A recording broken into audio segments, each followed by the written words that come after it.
Ngiyabingelela abangcwele nakulolu suku namhlanje inkosi esipha lona. Siyabonga enkosini bathandekayo nakulolu suku ngiyacela ba ngikhuleke sisangena kule nkonzo egameni lika Jesu. Baba ongcwele, msindisi wethu namandla, uNkulunkulu wethu omiyo njalo, wena nguwe isolo, nguwe namhla, nguwe kuze kube phakade. Noma umhlaba usamazama kodwa wena usamazami ngoba ungosikhonela ngokwakho. Kawudalwanga, awusiyena umuntu, uNkulunkulu, ungisomandla. Siyazithoba Nkosi ekuseni, siyazithoba nakulolu suku sibonga ukugcinwa emandleni amakhulu asegameni lika Jesu. Sikeleleke Nkosi nansi inkonzo, sibuso sikaNkulunkulu nokunqoba kwesizwe lakho linqoba impilo zethu liqondise entandweni yakho. Siyakhuleka, siyasibeka kuwe, sisakuwe ngoba engekho omunye singaya kuye, ngoba kuhle kumnandi ukufela ezandleni kaSomandla kunokufela endle. Siyabonga Nkosi, sibusise ngoJesu umsindisi wethu, amen. Ngiyacela abathandekayo sibheke izwi lenkosi elitholakala encwadini yamakhosi, incwadi yona yokuqala. Abanye bathi amakhosi okuqala, cha, incwadi yokuqala yamakhosi, sahluko se-14. Sifunde kusuka evesini lama-25 siya evesini lama-28. Akuzwakale kahle ke ngokolwimi lwabantu banamhlanje. First book of Kings chapter 14, we start read from verses number 25 to 28. Egameni lenkosi kuleli iBhayibheli engiliphethe kufundeka kanje. In the 5th year of King Rehoboam's reign, King Shishak of Egypt came up and attacked Jerusalem. He ransacked the treasuries of the Lord's temple and the royal palace. He stole everything, including all the gold shields Solomon had made. King Rehoboam later replaced them with bronze shields as substitute, and he entrusted them to the care of the commanders of the guard who protected the entrance of the royal palace. Whenever the king, the last verse, whenever the king went to the temple of the Lord, the guards would also take the shields and then return them to the guard's room. Inkosi ayibusisa ukufundwa kwesu. Masibonge baba ongcwele, liphilile linguwe linamandla, ligcwele umsa. Sivezele wona ngoba uyasigcina lo msa noma kungathini. Siyabonga Nkosi ngoJesu umsindisi wethu, amen. Nansi indaba bathandekayo, uRehoboam inkosana kaKing Solomon. Niyamazi ke uSolomon zalo uDavid. Umkhosi bathathwa uSolomon. uSolomon umbuso wahlwithwa kuye noma kundodana yakhe uRehoboam. Niyakhumbula izizwe eziyishumi ihamba kuhlubuka kusala uJuda kuphuma uIsrael. Wasala noJuda ke, wasala nezizwe ezimbili uRehoboam. Ngenxa yezinto uNkulunkulu azibonayo zenziwa endlini yakhe, embusweni wakhe kubantu bakhe.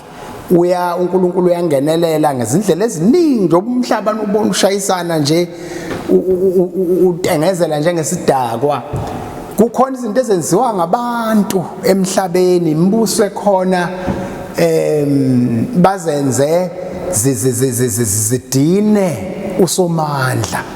Bese kuba khona imiphumela eminingi ekhona njengoba libalela nje. Niyakhumbula sikhuluma ngelinye ilanga, sikhuluma ngo-climate change, ukuthi badalwa yini, ukuphazamiseka kwemvelo ekhona, iphazanyiswa ngabantu, ama-gases akhona, ukuqhunyiswa kwamabhomu nezibhamu phezulu emkhathini.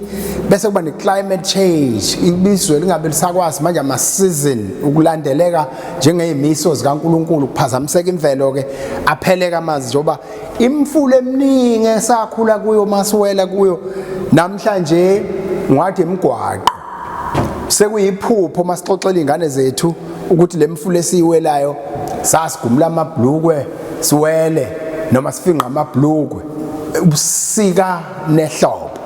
Manje sekuyiphupho konke lokho ngoba i-climate change iyawuguqula umhlaba iwenza okunye season, kuvela izinto ongeke ungayilindele ngesizini enye zivele ngesikhathi ongeyiso, nokushisa kube kukhulu, yonke into yenzeke ibe nkulu ngoba phezulu u20 wesilolo livimbe ukuba kungashisi kakhulu, kugile ilanga lishaya direct kubantu, kwenzeka into eziningi ezikhona. No wonder kube khona izifo eziningi eziphumile njengalesi esikuso manje esisenze sahlala emakhaya, esisenze izwi walalela uvele engubeni njengoba uvele engubeni nje, esenze wahlala edining room ulalela izwi kaNkulunkulu. Isimo esifike kuso bathandekayo sidalwa yithi ngokwenza kwethu izinto phazamiseke into eziningi. Angikho ke lapho uRehoboam ke kubuseni kwakhe bathandekayo waduka ke edukiswa ukuthi uyise uSolomon wayeganwe kakhulu ebusy, wayengumuntu wama-studies efunda njalo le yamithi Solomon busy with his 700 wives, studies and the royal duties. He would not have enough time to teach his children, his many children. Thus Rehoboam would not have been properly taught to fear the Lord. Akazange sithole isikhathi sokunakekelwa sokunesharishwa ukumesaba uNkulunkulu ngenxa ukuthi uyise wayebhizi eganwe kakhulu, amakhosikazi awu700 eyafunda lo muntu uyabhala ushiza inkondlo nama duties obukhosi aphezulu kwakhe. Therefore kanasoke isikhathi sokufundisa izingane ayifundise kumesabeni uNkulunkulu ngoba lokho ka Sunday school esinakho la women business bazalwane ngoba sifundisa abantwana ukusaba uNkulunkulu. Lithi ke iBhayibheli ke unina waye Ammonites, unina waye ngwa-Ammon evela kwa-Ammon engasilutho ngoNkulunkulu kuphela izithixo, isithixo esinye sasikhona uNkulunkulu wayekhonzwayo uMolek, worshiping Molek, izithixo lezi ezikhona. Therefore uRehoboam bakhula ke ngaphansi kwaleso simo sokufundiswa izinto ongezona eka God of Israel. Wakhula ke, that is why ke ehlubukile ke kanjalo ke. As a result, God permitted Shishak, the Pharaoh of Egypt, to attack Jerusalem. He seized the treasuries of the Lord's temple and the royal palace. He stole everything, including all the golden shields Solomon had made. Ukusho ukuthi la kwi-temple kune palace lapha. Uma iphuma inkosi lapha kwi-palace esigodlweni isa la endlini kaNkulunkulu ethempelini kaJehova ibihlangatshezwa ngama-assistant ephethe izihlangu zegolide ayiqhuba inkosi enzele ukuthiwa bayi-escort bephethe izihlangu zegolide isa inkosi isethempelini. Leli golide elisho izinto eziningi sayichaza abazalwane, elisho ubuqotho, purity, ubumhlophe, elisho amandla, strength, elisho umnotho, wealth, elisho i-holiness, ubungcwele, elisho ubukhosi. Landelwe ke ayisikhothwe ngalezi zihlangu zegolide azongena la nengcebe eningi. Uthi ngokuphambuka kwabo ke uNkulunkulu wabanikela ke kwasuka inkosi eEgypt uShishak wazohlasela iJerusalem, wafika wathatha yonke ingcebo, wathatha nalezi zihlangu okuexcotwa ngazo inkosi mayiza lapha ethempelini. Kuthiwa ke inkosi uRehoboam ke wayi-replace, King Rehoboam later replaced them with bronze shields as a substitute, and he entrusted them to the care of the commanders of the guards who protected the entrance to the royal palace. La magada avimba lapha ya ngenkathi kuhlasela inkosi yase-Egypt, they could not protect le ngcebe bila. Yangena yathatha konke into yakuhlozomela. Mase ihambile izihlangu zegolide, inkosi Rehoboam wasenza ezethusi ziba isibambiso zasaleze ihambile zegolide. Usehlangatshezwa ke ngalezi ke usesikhothwa ngalezi ke zethusi. Thus he reduced the shadow of its former glory. Akuseyikholokhiya sekumfanakalo, seku-imitation. I-escortiwe yona inkosi kodwa sekuzihlangu zethusi golide. Usho ukuthi ilento ireduciwe manje from its former glory, sekuyinkazimulwana esikhundleni senkazimulo. Malibongwe igama lomsindisi wethu uJesu.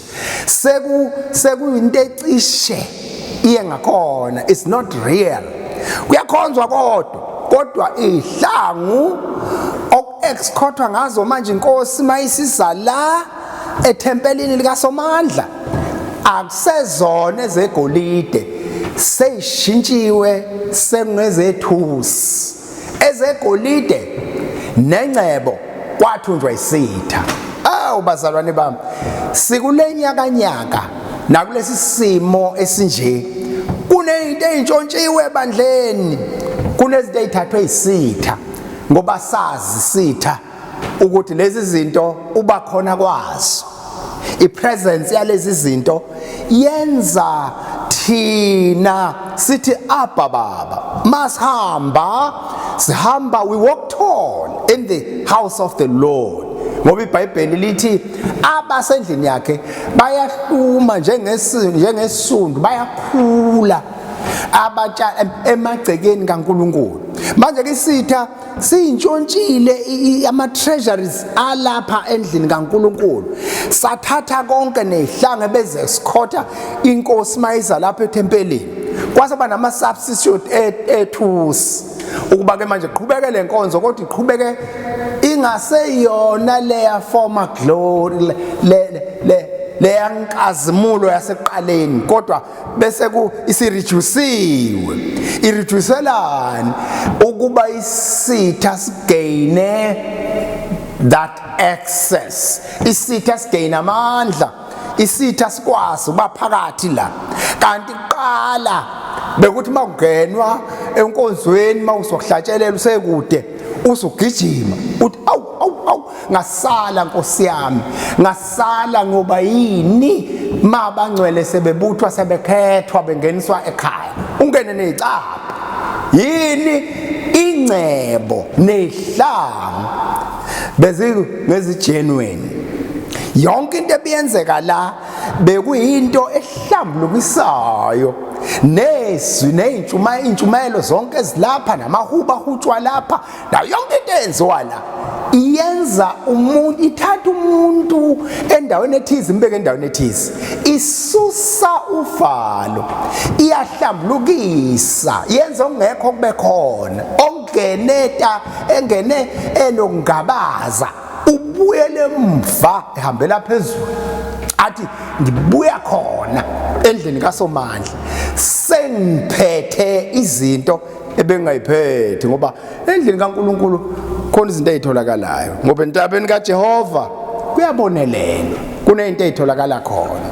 Ukhuphuka empty handed, ubuyele emva uphethe, akekho ebuya kuNkulunkulu abuyele empty handed, ngoba kunezinto ezitholakalayo enkosini. Bazalwane bami, isimo sinje akekho ongasiguqula uNkulunkulu kuphela,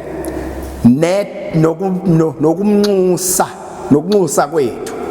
Manini kuleli dwala, don't move even an inch, stay as you were, remain in this rock, ngoba leli dwala lingamandla ethu, leli dwala liyithemba lethu, leli dwala lokuphila kwethu, leli dwala lokuvuka kwethu, lingamandla lokunqoba kwethu.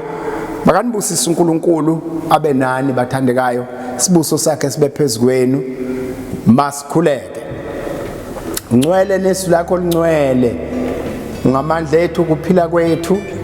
Ungomdala kunezinsuku, ngomdala kunabantu. Nanti ibandla nampa bangcwele, nampo bahlengileyo, nampo babizileyo. Siyabakhulekela Nkosi yami egameni lika Jesu elinamandla. Mana nomakoti. Mana nomakoti kulesi sikhathi sovalo, kulesi sikhathi sokungezwa kahle, sokungayizwa indlela. Athi ohlabelelayo niyobamba kalula indlela. Nihlabelele ebukhoneni benkosi uma simile eqinisweni, simile eswini. Sibusise Nkosi yami, busisa naloya, busisa naloya. Moya wokufa siyakuyala, kawunasabelo phezu kwempilo zabangcwele. Kodwa sikhuluma amandla, sikhuluma ukunqoba, sikhuluma ukuphila, sikhuluma ithemba, sikhuluma ukuvuka. Wena demoni elichithiwe ukugulisa umhlaba nokugulisa abangcwele nokubulala abantu, simelana nawe ngegama lika Jesu. Siyabonga Nkosi, sibuso sikaNkulunkulu somandla, masibe phezu kwefa likaNkulunkulu. Siyabonga ngakho konke okuhle osenzele khona ngoJesu umsindisi wethu. Amen.